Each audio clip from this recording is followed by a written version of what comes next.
سبيل الدموع سبيل مريح ஒரு ஆலிம ஜியாரத் செய்ய போனோம். நோயில் இருந்தாரு.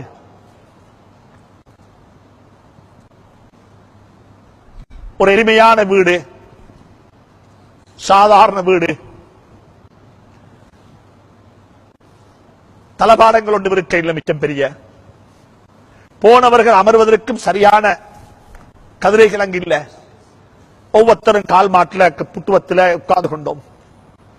அவர்களை பார்த்து சேவம் விசாரித்து விட்டு நான் வரக்குள்ள அவர்கிட்ட சொன்னேன், ஹசரத் எங்களுக்கு துவா செய்யுங்கோ, எங்களுக்கு ஏதாவது நசிஹத்து செய்யுங்களேன் என்று சொன்ன சந்தர்ப்பத்தில் அவர் சொன்னார், உங்களுக்கு இல்ல நான் என்ன நசிஹத்து செய்ய, உங்களோட நசிஹத்துகள் எத்தான் இல்லைன்னு கேட்கிறாங்க, அல்லாஹ் பரக்கத்து செய்யட்டும் துவா செஞ்சு போட்டு அவர் சொன்னாரு, என்னை கொண்டு மட்டும் சொல்லும் அல்லாஹ் அதை மட்டும் கபூல் செஞ்சாலும் எனக்கு போதும்.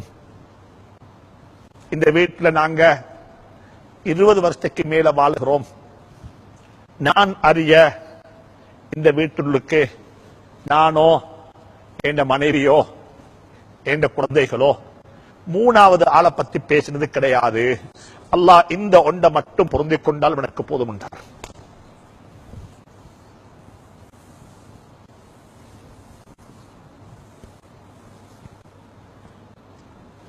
இந்த ஒன்றை மட்டும் பொருந்திக் கொண்டால் எனக்கு அல்லாஹ் போதும் என்றார். நான் அறிய இந்த வீட்டுள்ளுக்கு 3வது ஆளை பத்தி நானோ என் மனைவியோ என் பிள்ளைகளோ பேசினது கிடையாது.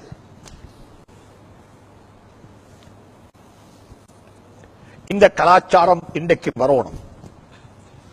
ஒவ்வொரு ஜமாத்தினுடைய நலவுகளை பத்தி பேசணும், ஒவ்வொரு தனி மனிதனுடைய நலவுகளை பத்தி பேசணும். எனக்கு நேரம் இடம் கொடுக்குதில்ல, நீங்க எல்லாம் டயர்ல இருக்கிறீங்க, சந்தர்ப்பம் கிடைக்கும் என்றால் நாள் கணக்கில் பேசணும். இந்த வாய் எப்படி பயன்படுத்தப்பட வேண்டும். கடைசியாக பெற்றோர்களுடைய வாய் எப்படி பாவிக்கணும்.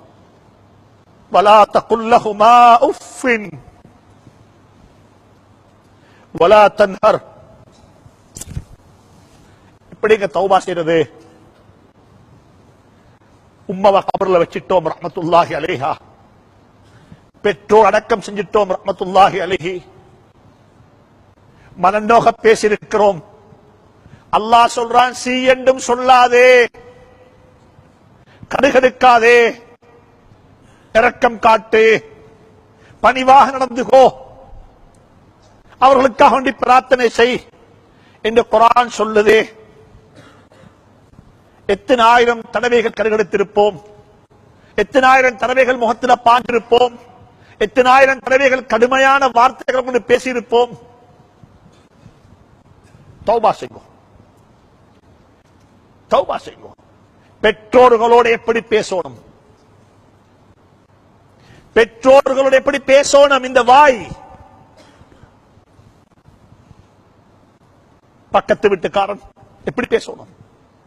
அல்லாஹ் தௌஃபீக் செய்வானாக, அல்லாஹ் துணை புரிவானாக. அல்லாஹ் இடத்துல ஒவ்வொருத்தரும் துஆ செய்யுங்கோ, யா அல்லாஹ் எங்கட வாயை சரியா பயன்படுத்துறதுக்கு துணை புரிவாயாக, தௌஃபீக் செய்வாயாக. குறிப்பாக நீங்க துஆ செய்யுங்க உலமாக்களுக்கு.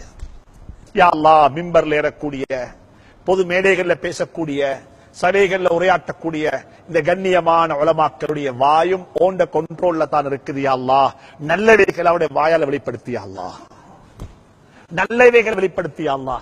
எதை பேசினா எதை கொண்டு எங்க வாழ்க்கையில மாற்றம் வருமோ அவைகள் அவருடைய வாயால் வெளிப்படுத்திய அல்லாஹ்னு சொல்லி அல்லாஹ்விடத்துல துஆ கேளுங்கோ, அல்லாஹ்விடத்துல பிரார்த்தனை செய்யுங்கோ, அல்லாஹ்விடத்துல மண்டாடுங்கோ. அல்லாஹ் ஒருவனை கொண்டு மட்டும்தான் இந்த வாயை சரியாக்க ஏலும்.